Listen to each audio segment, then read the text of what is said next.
Hi friends, Jesus with us ಚಾನೆಲ್ಗೆ ನಿಮಗೆ ಮತ್ತೆ ಸ್ವಾಗತ. ದಯವಿಟ್ಟು ವಿಡಿಯೋವನ್ನು ಸ್ಕಿಪ್ ಮಾಡದೆ ಪೂರ್ತಿ ನೋಡಿ ದೇವರ ವಾಕ್ಯವನ್ನು ಸಂಪೂರ್ಣ ತಿಳಿಯುವಿರಿ. ನೀವು ಫಸ್ಟ್ ಟೈಮ್ ನಮ್ಮ ಚಾನೆಲ್ಗೆ ಬಂದಿದ್ದಾರೆ, ದಯವಿಟ್ಟು ಸಬ್ಸ್ಕ್ರೈಬ್ ಮಾಡಿ. ವಿಡಿಯೋವನ್ನು ಲೈಕ್ ಮಾಡಿ, ವಿಡಿಯೋವನ್ನು ನಿಮ್ಮ ಸ್ನೇಹಿತರಿಗೆ ಶೇರ್ ಮಾಡಿ. ನಿಮ್ಮಿಂದ ನಮಗೆ ಹೊಸ ವಿಡಿಯೋ ಮಾಡಲು ಸ್ಫೂರ್ತಿ ಸಿಗುತ್ತದೆ.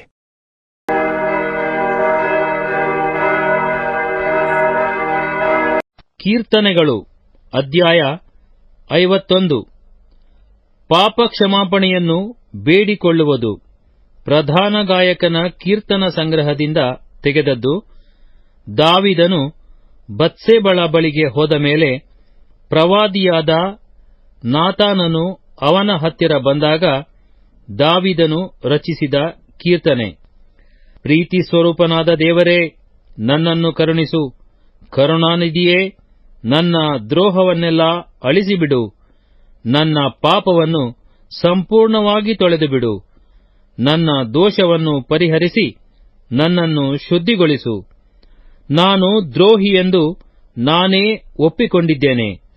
ನನ್ನ ಪಾಪವು ಯಾವಾಗಲೂ ನನ್ನ ಮುಂದೆ ಇದೆ. ಕೇವಲ ನಿನಗೇ ತಪ್ಪು ಮಾಡಿದ್ದೇನೆ.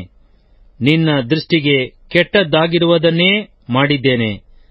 ನಿನ್ನ ನಿರ್ಣಯ ನ್ಯಾಯವಾಗಿಯೂ ನಿನ್ನ ತೀರ್ಪು ನಿಷ್ಕಳಂಕವಾಗಿಯೂ ಇರುತ್ತದಲ್ಲ. ಹುಟ್ಟಿದಂದಿನಿಂದ ನಾನು ಪಾಪಿಯೇ, ಮಾತೃಗರ್ಭವನ್ನು ಹೊಂದಿದ ದಿನದಿಂದ ದ್ರೋಹಿಯೇ. ಯಥಾರ್ಥ ಚಿತ್ತವೇ, ನಿನಗೆ ಸಂತೋಷ. ಸುಜ್ಞಾನದ ರಹಸ್ಯಗಳನ್ನು ನನಗೆ ತಿಳಿಯಪಡಿಸು. ಹಿಸ್ಸೋಪ್ ಗಿಡದ ಬರಲಿನಿಂದ ನೀರನ್ನು ಚಿಮಕಿಸಿಯೋ ಎಂಬಂತೆ ನನ್ನ ಅಶುದ್ಧತ್ವವನ್ನು ತೆಗೆದುಬಿಡು. ಆಗ ಶುದ್ಧನಾಗುವೆನು. ನನ್ನನ್ನು ತೊಳೆ, ಆಗ ಹಿಮಕ್ಕಿಂತಲೂ ಬೆಳ್ಳಗಾಗುವೆನು. ನನ್ನಲ್ಲಿ ಸಂಭ್ರಮೋತ್ಸವದ ಧ್ವನಿ ಉಂಟಾಗುವಂತೆ ಮಾಡು. ಆಗ ನೀನು ಜಜ್ಜಿದ ಎಲುಬುಗಳು ಆನಂದ ಪಡುವವು. ನನ್ನ ದೋಷಕ್ಕೆ ವಿಮುಖನಾಗು. ನನ್ನ ಪಾಪಗಳನ್ನೆಲ್ಲಾ ಅಳಿಸಿಬಿಡು. ದೇವರೇ, ನನ್ನಲ್ಲಿ ಶುದ್ಧ ಹೃದಯವನ್ನು ನಿರ್ಮಿಸು.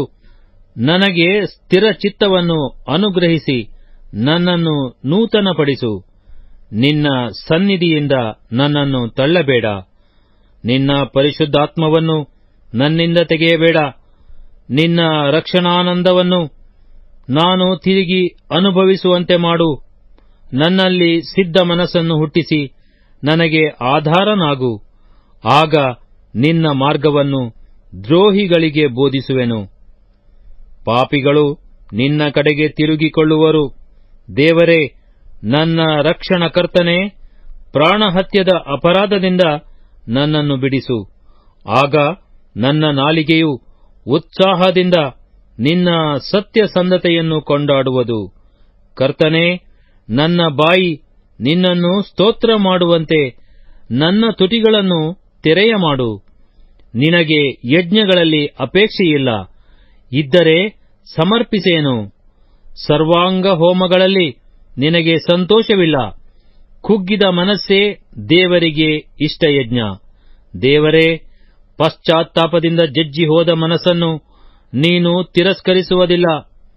ಚಿಯೋನ್ ಪಟ್ಟಣವನ್ನು ಕಟಾಕ್ಷಿಸಿ ಅದಕ್ಕೆ ಶುಭವನ್ನುಂಟು ಮಾಡು. ಯೆರೂಸಲೇಮಿನ ಪೌಳಿ ಗೋಡೆಯನ್ನು ಕಟ್ಟಿಸು. ಜನರು ನ್ಯಾಯವಾದ ಯಜ್ಞಗಳನ್ನು ಸರ್ವಾಂಗ ಹೋಮಗಳನ್ನು ಸಮರ್ಪಿಸಿ ನಿನಗೆ ಸಂತೋಷವನ್ನುಂಟು ಮಾಡುವರು. ನಿನ್ನ ಯಜ್ಞವೇದಿಯ ಮೇಲೆ ಹೋರಿಗಳನ್ನು ಸಮರ್ಪಿಸುವರು. ಕೀರ್ತನೆಗಳು ಅಧ್ಯಾಯ 52.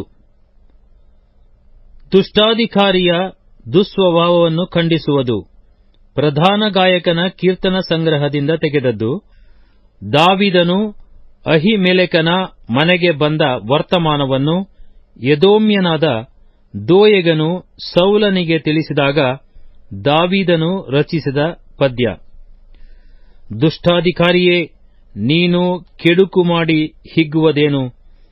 ದೇವರ ಕೃಪೆಯು ಯಾವಾಗಲೂ ಇರುವುದು. ಮೋಸಗಾರನೇ, ನಿನ್ನ ನಾಲಿಗೆಯು ಹದವಾದ ಕ್ಷೌರ ಕತ್ತಿಯಂತೆ ಅಪಾಯಗಳನ್ನೇ ಕಲ್ಪಿಸುತ್ತದೆ. ಉಪಕಾರಕ್ಕಿಂತಲೂ ಅಪಕಾರವೇ ನಿನಗೆ ಇಷ್ಟ. ನೀತಿಯನ್ನು ಬಿಟ್ಟು ಸುಳ್ಳನ್ನು ಸ್ಥಾಪಿಸುವುದೇ ನಿನಗೆ ಸಂತೋಷ. ಸೆಲಾ. ಮೋಸದ ನಾಲಿಗೆಯೇ, ಹಾನಿಕರವಾದ ಮಾತುಗಳೇ ನಿನಗೆ ಇಷ್ಟ. ದೇವರು ನಿನ್ನನ್ನು ಎಂದಿಗೂ ಏಳದಂತೆ ಕೆಡವಿಬಿಡುವನು. ನಿನ್ನನ್ನು ಹಿಡಿದು ನಿವಾಸದೊಳಗಿಂದ ಕಿತ್ತು ಬಿಸಾಡುವನು. ಆತನು ನಿನ್ನನ್ನು ಜೀವಲೋಕದಿಂದ ಬೇರು ಸಹಿತವಾಗಿ ಕಿತ್ತು ಹಾಕುವನು. ಸೆಲಾ. ನೀತಿವಂತರು ಅದನ್ನು ನೋಡಿ ಭಯಪಡುವರು. ಅವರು ಪರಿಹಾಸ್ಯ ಮಾಡುತ್ತಾ, ನೋಡಿರಿ, ದೇವರನ್ನು ಆಶ್ರಯಿಸಿಕೊಳ್ಳದೆ ತನ್ನ ಅಧಿಕವಾದ ಐಶ್ವರ್ಯದಲ್ಲಿ ಭರವಸವಿಟ್ಟು ತನ್ನ ದುಷ್ಟತ್ವವೇ ತನಗೆ ಬಲವೆಂದು ನಂಬಿಕೊಂಡ ಮೂಢನು ಇವನೇ ಎಂದು ಹೇಳುವರು. ಆದರೆ ನಾನು ದೇವಾಲಯದ ಸೊಗಸಾದ ಎಣ್ಣೆ ಮರದಂತಿರುವೆನು.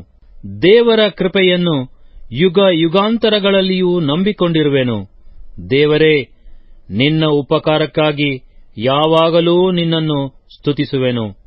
ನಿನ್ನ ನಾಮವು ಸರ್ವೋತ್ತಮವೆಂದು ನಿನ್ನ ಭಕ್ತರ ಮುಂದೆ ಅದನ್ನೇ ನಿರೀಕ್ಷಿಸಿಕೊಂಡಿರುವೆನು.